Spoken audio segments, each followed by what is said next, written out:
Abu Nawas hanya tertunduk sedih mendengarkan penuturan istrinya. Tadi pagi beberapa pekerja kerajaan atas titah langsung Baginda Raja membongkar rumah dan terus menggali tanpa bisa dicegah. Kata mereka, tadi malam Baginda bermimpi bahwa di bawah rumah Abu Nawas terpendam emas dan permata yang tak ternilai harganya. Tetapi setelah mereka terus menggali, ternyata emas dan permata itu tidak ditemukan. Dan Baginda juga tidak meminta maaf kepada Abu Nawas untuk mengganti kerugian. Inilah yang membuat Abu Nawas memendam-mendam amarahnya. Lama Abu Nawas memeras otak, namun belum juga ia menemukan muslihat untuk membalas Baginda. Makanan yang dihidangkan oleh istrinya tidak dimakan karena nafsu makannya lenyap. Malam pun tiba, namun Abu Nawas tetap tidak beranjak. Keesokan harinya Abu Nawas melihat lalat-lalat mulai menyerbu makanan Abu Nawas yang sudah basi. Ia tiba-tiba tertawa ria. "Tolong ambilkan kain penutup untuk makananku dan sebatang besi." Abu Nawas berkata kepada istrinya. "Untuk apa?" tanya istrinya heran. "Membalas Baginda Raja," kata Abu Nawas singkat dengan muka berseri-seri. Abu Nawas berangkat menuju istana.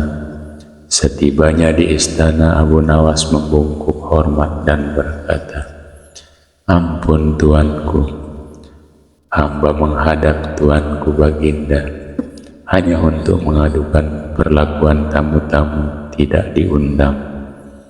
Mereka memasuki rumah hamba tanpa izin dari hamba dan berani memakan makanan hamba." "Siapakah tamu-tamu yang tidak diundang itu, wahai Abu Nawas?" sergap Baginda. "Lalat-lalat ini tuanku," kata Abu Nawas sambil membuka penutup piringnya.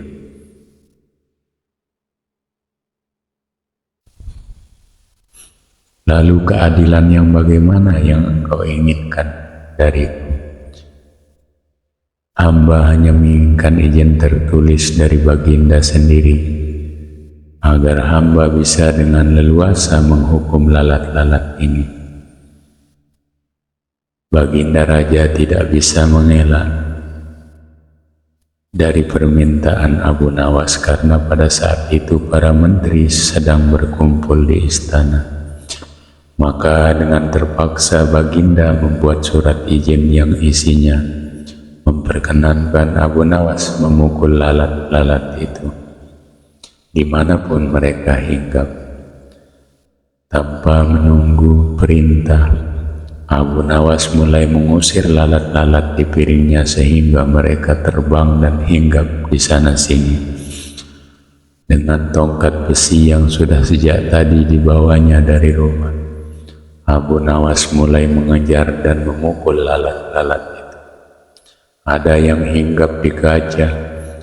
Abu Nawas dengan leluasa memukul kaca itu hingga hancur. Kemudian pas bunga yang indah. Kemudian giliran patung hias sehingga sebagian dari istana dan perabotnya remuk diterjang tongkat besi Abu Nawas. Bahkan Abu Nawas tidak merasa malu memukul lalat yang kebetulan hinggap di tempayan Baginda Raja. Baginda Raja tidak bisa berbuat apa-apa kecuali menyadari kekeliruan yang telah dilakukan terhadap Abu Nawas dan keluarganya. Dan setelah merasa puas, Abu Nawas mohon diri. Barang-barang kesayangan Baginda banyak yang hancur. Bukan hanya itu saja, Baginda juga menanggung rasa malu.